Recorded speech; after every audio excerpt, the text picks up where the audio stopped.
Good morning guys, how y'all doing? P. Mercer here. So today is Tuesday the 8th of October. Weighing today at 143 pounds, so life is all good. And general plan for today is I'm going to have breakfast, then I'm going to go out and try this new torso routine, see how that goes for me. I'll have information on the screen and maybe break down thoughts and feelings towards it afterwards. Then after that I'm going to do some work here, then I'm going to go out for lunch. I'm going to have a burrito for lunch. It's going to be lovely before I start work, because this week from Tuesday to Friday I don't start until either 1 or 2 p.m. so I'm going to mess around with this whole post-work, like going out for a post-workout meal kind of thing, but not really going out, not really post-workout, just kind of having a meal that's not at home after workout. So yeah, post-workout meal probably is. So I'm going to head there and then get the bus from there into work. And then fortunately, because I'm working until 10 o'clock every day, I don't know what I'll be able to have after that. So a large portion of this will probably be, what's this? Fluff. Sorry. So yeah, it'll be breakfast, training, whatever work and stuff I get done before then, because I'm not working until like the afternoon really. I've got the entire morning to myself to do whatever, so unfortunately I do have to be very productive to get stuff done before work, which will also be productive, and then we'll be working until the rest of the day. So I'll show you what I'm having for dinner. That will be pre-made, and then maybe cap things off. There might be some stuff at work because there's not an awful lot goes on in the evenings, but we'll see what happens. But there you go, that's the general plan for today, so let's get to it. Cookies and cream breakfast oats. Regular brag morning cup of joe. Morning mind crack. Breakfast of champions. Well, the good news is it's not too cold out. It's still a little dark, so hopefully by the time I start getting onto my main sets and things, there'll be a bit more light. You'll be able to see what's going on. I'm determined not to start filming until there's actually enough light to see things properly, so we'll see what happens while I'm setting up. But Trivium's new album, what is this? A tree has fallen into the what do you call this thing? The shed. So yeah, Trivium's new album Vengeance Falls is coming out in a week's time. Any of you guys excited for that? They've released 2 tracks on their YouTube channel. Sorry, I just can't see very well with a light on my face. But so they've released 2 tracks on their YouTube channel, and the album will be available for digital download. And if you pre-order it, which started like weeks ago, so I don't know if that applies anymore, you got a digital download of Strife, the single of the album, and stuff like that, and it's cool. It's also funny that they've like released information about the original version and the deluxe version. So the original version is like 45 minutes long, I think, and the deluxe is like 65. So I don't know when that's coming out, but that's the problem, is that, you know, everyone does the studio album release and it's brilliant and everyone spends money and they love it and it's great and wonderful and everyone's happy and singing and dancing, and then they go and do a deluxe version with 2 or 3 extra tracks which may or may not have already been recorded. I'm not going to say that it's solely a business ploy, but it certainly works as one, and obviously then that means that you're paying for the either extra artwork or a couple of extra songs and you're buying the same thing again, kind of, or at least mostly. So that's can be a bit of a drag depending on how you look at it or how it works. Now this keeps happening. This tile, I keep putting it down. I'm convinced that someone has been using my gym, because that tile I always put down at the end of the workout, and then when I come up, sometimes it's been put up, which makes me think that someone in the family is using the equipment. Possibly, but like the dumbbell handles, the barbell handle always goes back. and these never get touched, so I don't know. I don't think gravity can do that, so well, that's interesting anyway. So there's my little rant on how production is done in the music world and stuff like that. But hey, some people do it for money, some people do it for the love of it, but you still have to. If you're going to make a living off it, you have to follow some rules, and it's not always the most user-friendly way or budget-friendly way for certain people, but that's the way it goes. So yeah, nothing you can do about that. Right, that's about all the setting up that I can do while having a phone in my hand and doing stuff. A little bit of light coming, so I'm going to warm up now. Maybe do some ab work. That should hopefully give the sun time to rise, and then we should hopefully get kicking by 7 o'clock. I don't mind waiting a little bit today because I'm not working until the afternoon, so that's not a biggie, so it'll be fine. Massive torso workout, 9 working sets and stuff, so I'm going to try and get my head around this. It's all written on my phone, so yep, I will get on that. What else? Oh yeah, I did discuss this with Bardo, the training thing, and then either like block periodization or like fusion periodization if you want and stuff. So I'll give you a rundown on that after this is done. So I'm going to start doing this, and then you will see, hopefully, my first working set. It will be there whether you see it or not. It will depend on this stuff, but yeah, it should be fine. Light is starting to come, so let's do it.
Okay, done. God, that was tough. That really kicked my ass. So that was, I don't even know, 9 exercises. Started off fine, but when I got to like third set of chest and back, that's when I started to feel it. Very metabolic is how I'm feeling right now.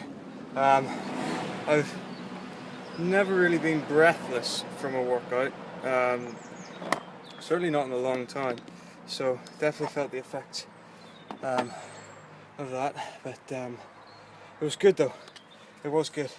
So yeah, the rep work was tough, because I'm really only doing one exercise. It's in, or should I say, exclusively in the rep range. There's some that kind of touch into the strength range, which I don't know if I said rep range there, but I meant strength range. So whew, that was fine. So I got that, so I managed to keep that as it was. You may have also noticed that on the back exercises, it may have looked like that I was holding them for a while. Yeah, that's something. 2-second holds on the main back exercises. So it was funny actually, because I'd reduced for my elevated pendlay rows, I reduced the weight initially by 5 kilograms. So I think I was doing something like 65, and I dropped it down to 60 and was like, yeah, I thought 5 kilograms, so I was doing 10 reps, and I thought, yeah, 10 reps, what's that? So I thought, well, 2-second holds, that's not going to be too difficult. So my initial drop was 60, and then I kind of thought, hang on a minute, let's be sensible about this. This might be difficult. I think I ended up dropping it by 15 instead, or something like that. It was actually just for ease of the plates, because if I put two 15s on either side and then 2 10s on either side, so that's your 50. No, I've got it wrong. No, I had 2 15s and 2 5s, so that was 30. So that was 40, and then the bar's 12.5. So I was, yeah, 52.5. So I dropped it by 12.5. So it did, and that ended up being spot on. I thought, wow, that's a lot tougher than I was expecting. So yeah, 2-second holds, that really, because I mean obviously in pause squats I drop it by 5, or what I have been doing is dropping the weight by 5 kilograms for my 2-second pauses, but maybe it was because it's higher reps, or I have no idea, honestly, no clue whatsoever. But yeah, sorry, I'm just getting things off the towel here. 12.5 kilograms seemed to sit absolutely spot on. So that was that. That's the torso workout. It is a beast, an absolute beast. And it's now after 8:30, so it took me. Oh, disaster's befallen me. That's what happens when you've got such a ghetto setup to try and close a flipping door. Yes, we need a new shed. We really need a new shed now, because it's all. Look at this. It's all old, worn. It's falling apart beyond belief. So, what was I saying? I have no idea. Something about beast, good volume stuff. Oh yeah, 8:30. So it took me like easily an hour and a half to get that done. Maybe longer. So yeah, it's going to be tough. But once I get used to it and get into it, then I can start obviously progressing and taking it further. But as you can see, it's lovely and light outside because it's been out for so long. But so there you have it. That was the workout. Initial thoughts: tough, but good.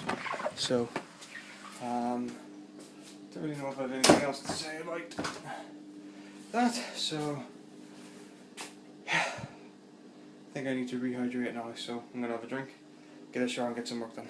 Okay, so I am showered and shaved and good to go for the day. So it's time to do my networking, which consists of YouTube stuff, Facebook stuff, interaction. Yeah, networking is what I will be doing. So that is business of the day. I have some juice and I have some very berry tea. Now, what is very berry? Well, it's blackberry, blueberry, raspberry, strawberry, all in one. So yeah, that's lush. The secret to green tea is sink the tea bag into the bottom of the mug with a spoon. Put your hot water in, not boiling. So it's either just before or just after boiling, really. So a little less than your 100 degrees Celsius, whatever that is in Fahrenheit. And then drop it down there for 3 minutes. Once 3 minutes have passed, not a second more, then you can take the tea bag out and enjoy your tea. So there we go. That will be it for the next however long. And then there were 4. So these 3 videos here I do not need to interact with because they're just social fun ones. So I've got Epic Meal Time, new Blondie 3000 video, and an Etho Minecraft video. So this is the last one that I really would like to get through in terms of fitness. 3DMJ one by Eric Helms, and just to give you an idea, let's just focus in on this. 45 minutes 40 seconds long, and focus again.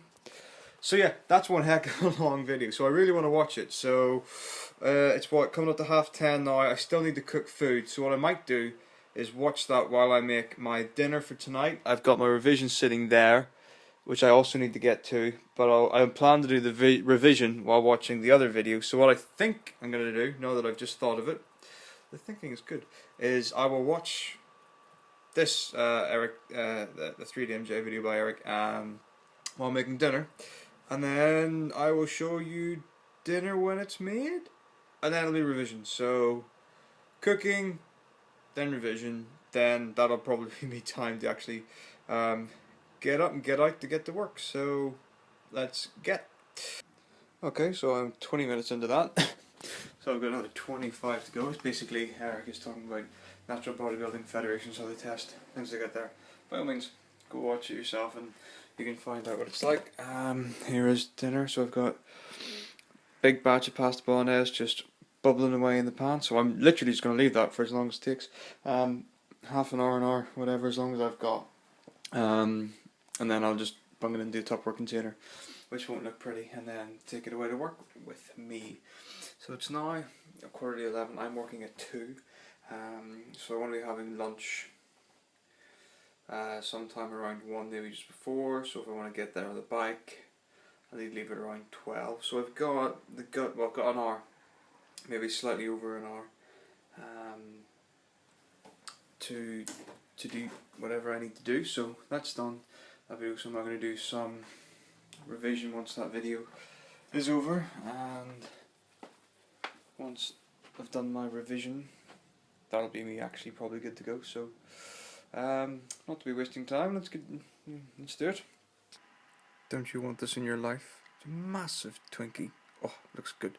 So actually I've watched that, so we can go out of that. So I've got these 2 I'm gonna watch, and then today we'll be learning digestion.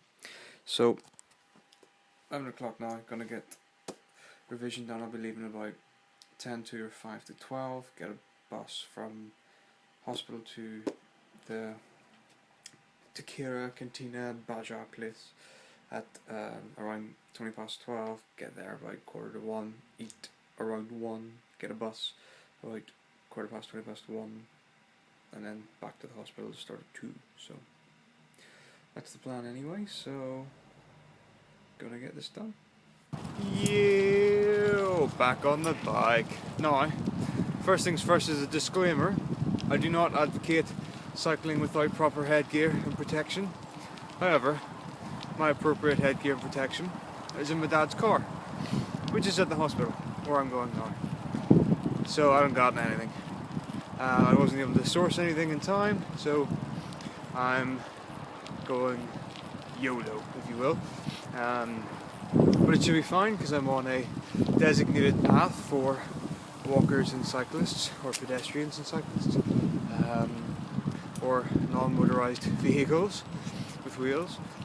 So everything should be absolutely fine, but what I wanted to cover was more about this training progression. So sent Alberto an email about my proposition for the block periodisation of going through different ranges and things, and then he had said the reason for grouping them all together was for more efficient recruitment and adaptability, things like that. So after some discussion, he sent me a lengthy enough video explaining some of the things, and actually when you read it and you go through it and you actually understand what's happening and why it's written out the way it is, it makes a lot of sense and it works quite well.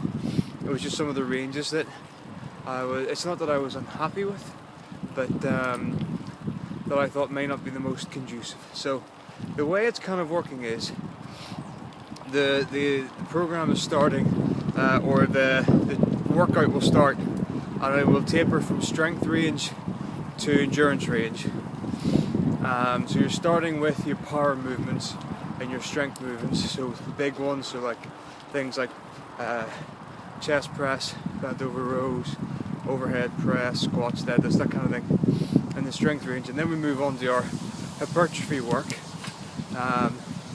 which is so we're talking the things that I do in the 10 to 6 rep range as a pyramid, but because it's pyramided, that means that we're kind of going from hypertrophy and kind of touching on strength, so it's kind of tapered quite nicely that way. And then for the final finishing movements, how do you do? For the small muscle groups and a lot of the isolation work, so things like your biceps, triceps, shoulders, well, some shoulder movements, things like that are more of an endurance phase, and then touching on hypertrophy. And the reason Alberto said for that was because the isolation joints, with isolation work, the muscles that you're using or the joints that you're using don't necessarily respond well to low reps. They can be very taxing, and they just seem to respond better to a bit of a higher rep range. So that was his thing for that. Also, he said one of those things, it's like the lower your reps are, the more inclined you might be to cheat because it's heavier weight and it's harder to do. So things like, instead of doing, if you're doing bicep curls for 15, I mean, if you're going to get 15 out, you're going to do it properly. If you're like doing lower weight or lower reps and higher weight, you might be more inclined to cheat, and it's harder to do, and it's more wear and tear. So I can see what's going on with that, and the taper makes a lot more sense now. So it's you know, so say you're starting, your first set will be at 10 reps and your last set will be 6 reps. So you're kind of tapering that volume from one range into another. So it's actually quite clever and works well, and it's a good use of using the pyramid system. So that kind of makes more sense to me now, with what's going on, what we're doing, and why we're doing it that way instead of doing blocks of pure strength training, hypertrophy training, endurance training, and then to get the muscle recruitment, then the growth, then utilising the new muscle, and then using, recruiting motor patterns with it.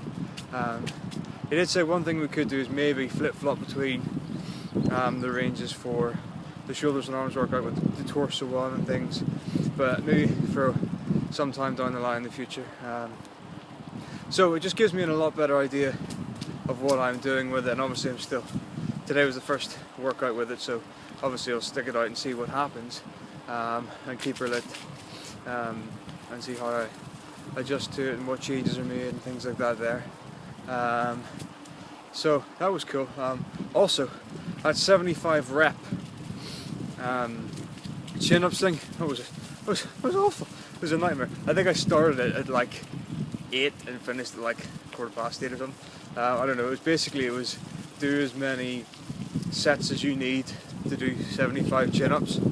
That was tough. I'll have to do that again on my shoulders and arms workout. So I think Berto's put that on. He loves to do his general methodology is twice as much rowing as pressing, and there's definitely a lot of back work going in now. So that's going to be pretty cool, and we'll see what happens there. But so that's basically just a little update on we're talking about with regard to training and progression periodization. So it's basically tapering from strength to endurance, but also touching on all the ranges in between with all the exercises, and then there'll be a greater amount of adaptability and hopefully muscle recruitment, things that got there, you know, growth and strength and all that good stuff. So there you go. That'll do that. So I'm going to get to work once I get there. I'm going to leave the bike in, get a bus to town or near town basically, have my burrito, and then back to work to actually start working. So the joys of life. I have a feeling this is going to become my home away from home. Oh, I love it here. Come at me, ogres. You went behind and you went to see